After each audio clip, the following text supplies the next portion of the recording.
so much for stopping by Anna's Aqua Home. I'm Anna, and if you're new here, thanks for stopping by. And if you've been here before, thanks for coming back. Today I have a fall craft for you. I am making a pumpkin pot holder.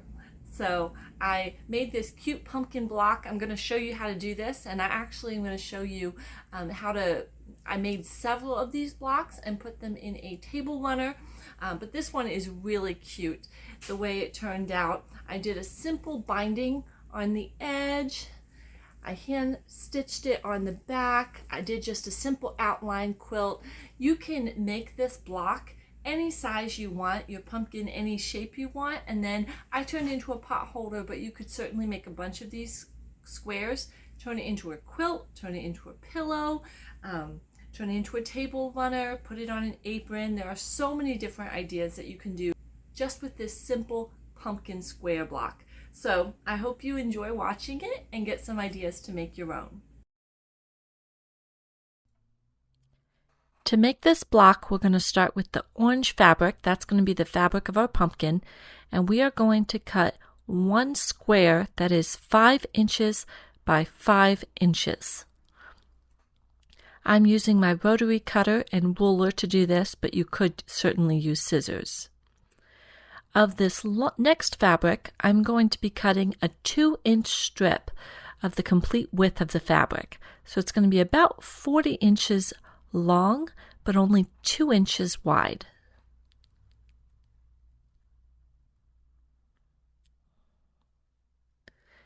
Once I have that, I'm going to lay it out and cut 4 2.5 inch by 2.5 inch squares. So I've got 2 layers of fabric, so I'm just cutting 4 of those. And then I'm also cutting one small piece for the stem that is going to be 2 inches by 1 inch. And then I'm cutting of this beige fabric another 2-inch strip by 1 inches wide. That is also going to be for the stem of the pumpkin, like so. So this next step is to lay your 5-inch block down and put the 2-inch blocks in each of the corners.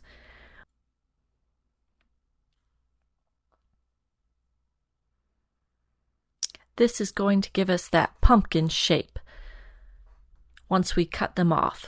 So we are going to sew across each of the squares as I'm showing you. And then with these tiny ones, we're going to lay them at a right angle to each other and also sew diagonally across. Now that everything is sewn, you can't see it because I used white thread, but we are going to trim off the excess. There we go. You can see how I opened that. So don't cut over where you've sewn, but just trim about 1/4 of an inch to the edge in each corner.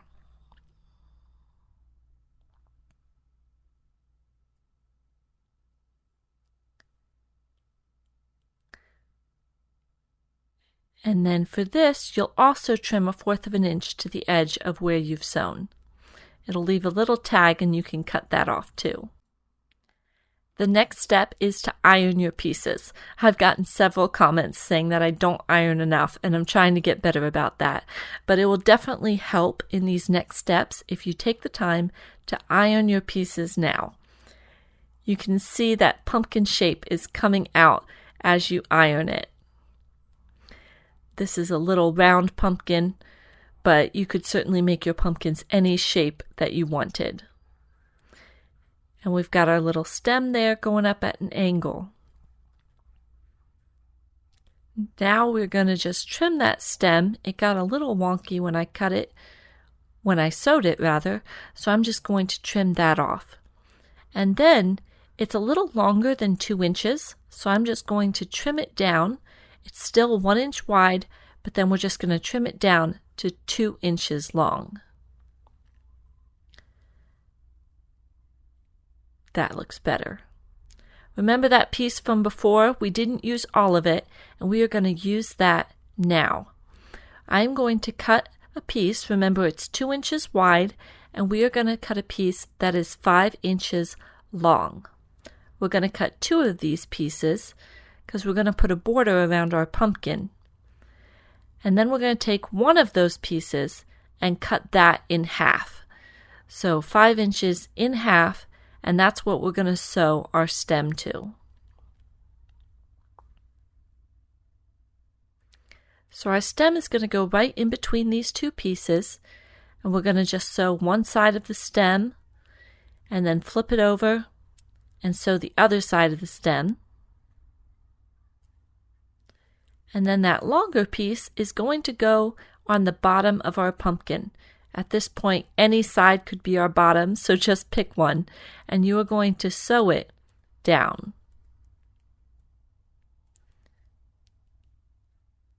We have that long piece sewn onto the pumpkin, and now we're going to do the next stitch, sewing the other side of our stem. And there you go. That's looking beautifully. Now you're going to put that on the top of our pumpkin, right sides together, and sew. Awesome.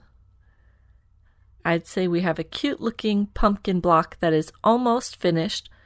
We have to get that last little bit of fabric. This is still part of the 2-inch long strip that I cut. We've slowly been cutting off what we need, so we are going to cut off 2 more strips the entire length of our pumpkin block. And then we get to sew these on like I'm showing you here.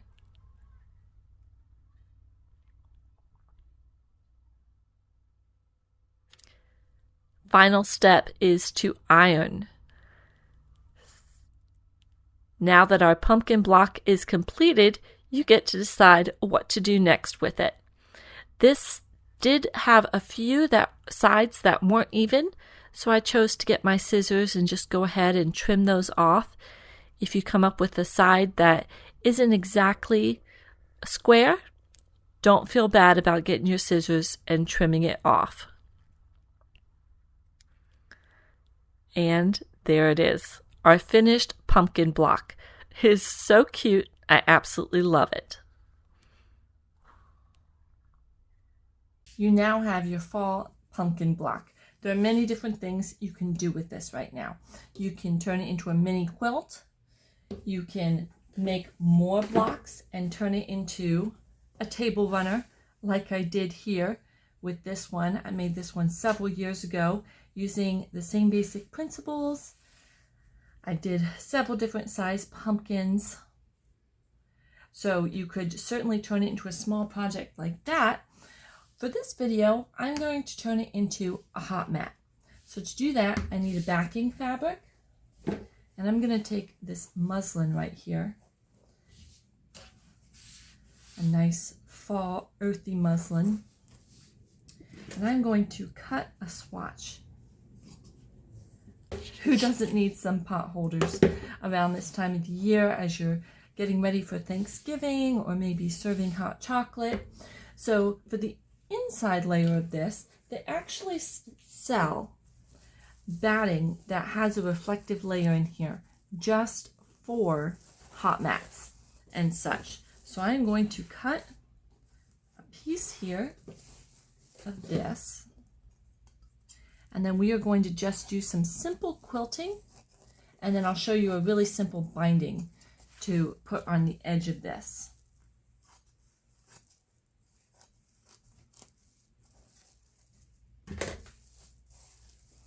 So you've got your muslin,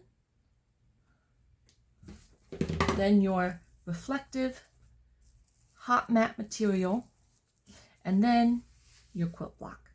I think for this, we're going to do an outline quilting. So that means I'm going to start, and I have white thread in my machine, and I'm just going to stay with that. And I'm going to go around the pumpkin, just on the edge, about 1/4 of an inch away. And I'll show you what that looks like once I'm done. All right, here we go. It went on there a little bit crooked, but that's okay. Here is my quilted quilt block. I just went around, if you can see, outlined the little pumpkin. You can put more quilting on there if you want. You could have done just a grid of lines across. That would have been really nice as well. But again, I just did a simple outline. Now, before you comment that I should have used a walking foot. A walking foot is something for your machine that helps when you're sewing through multiple layers, pick up the fabric and move it. So instead of just letting it slide along, it helps the fabric move. I do have a walking foot and I have used it. I do not like using it for smaller projects. I think it's more of a hassle than a help. With a large quilt that you're quilting, you probably want to use a walking foot. That would be the time that I would use a walking foot, when I had a very large piece of material. But for something small, like just a pot holder trivet, I am not going to worry about putting a walking foot on my sewing machine. You can certainly do simple quilting even if you don't have that attachment. Next comes the time to square it all up.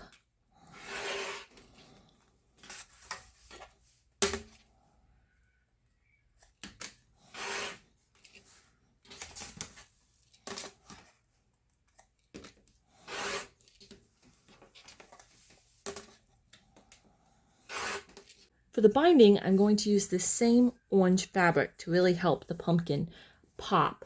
So to do that, I'm just going to cut a piece on the edge. So let me find the edge here and fold it in half.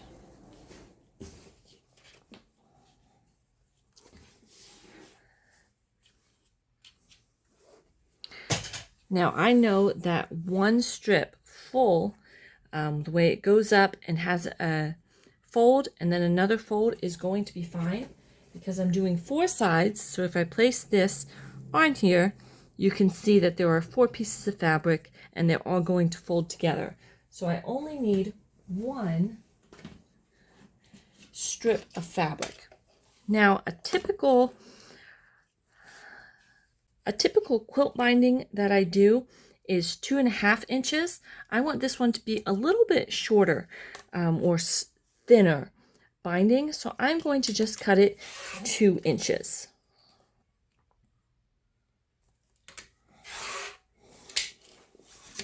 The next step in this binding is actually to go ahead, get your iron out, and we are going to fold this in half. Fold it all the way around in half.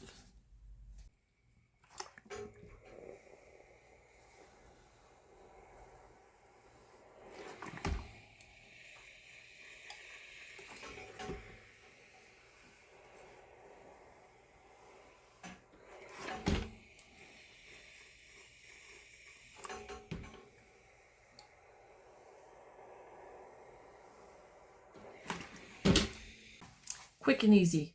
Now that we have that folded, we can go ahead and start on the bottom. I'm going to start right in the middle on the bottom, and we are going to sew 1/4 of an inch all the way around. I'm going to show you as we get to the corner how you're going to turn the corner, but for right now, we're going to start 1/4 of an inch sewing through all the layers. So you've got your binding layer, your quilt block layer, your batting layer, and your muslin.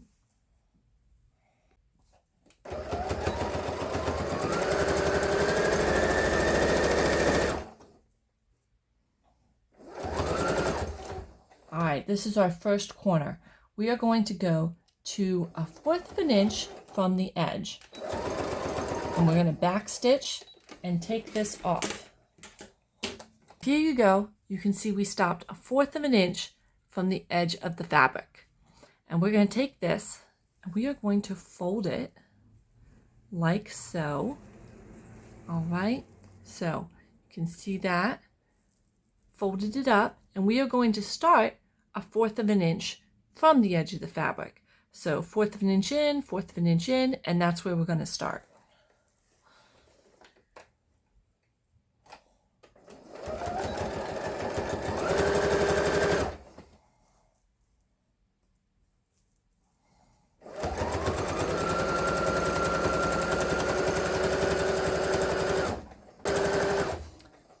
Same with this corner, 1/4 of an inch from the end, We're going to stop.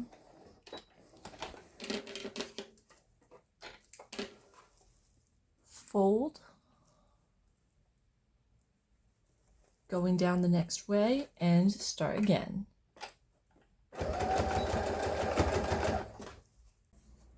All right, so to finish this up, I'm going to fold this end back 1/4 of an inch.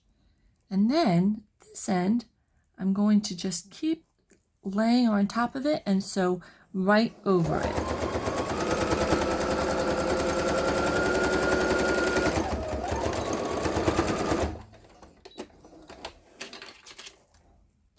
I'll give you a close-up.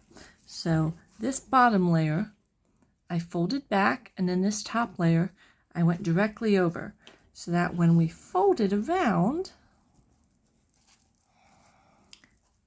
it's going to lay nice and flat, just like that. I think that's going to look really good. So for right now, let's trim off the corners. Here is our almost finished product.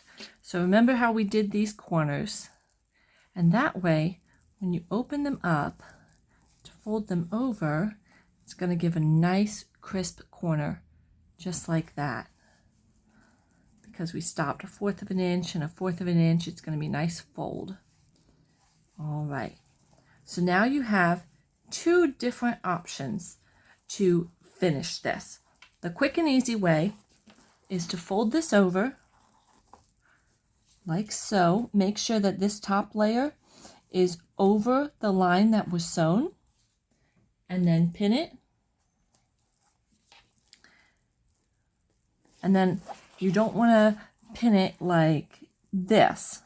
You want to make sure that it's covering that line that's sewn on.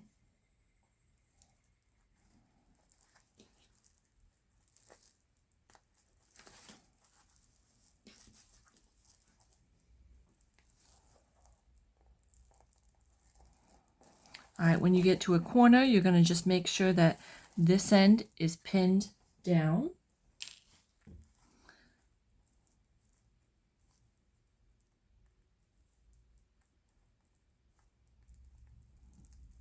And then fold over here and just make a quick fold. You're basically doing the opposite of the fold that you did on the front, just on the back.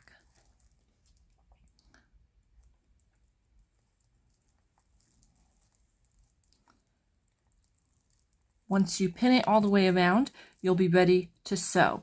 You can hand sew it with needle and thread. Just do an easy slip stitch all the way around, or you could come over and start sewing on this side and sew right next to the corner, right where you sewed in between. So right down this line, it's called in the ditch sewing. And that would catch the fabric on the back and keep it secure. So those are 2 different ways. I think I am going to just get some needle and thread. I can slip stitch this closed down all the way around in just a few minutes. So I think that's the option I'm going to choose.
As you're doing this, make sure you're only going through the muslin layer and the batting a little bit if you need to, but make sure that your needle isn't poking through this top layer.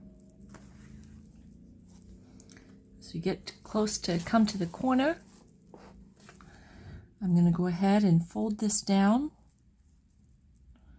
pre-fold it and hold it there with my hand.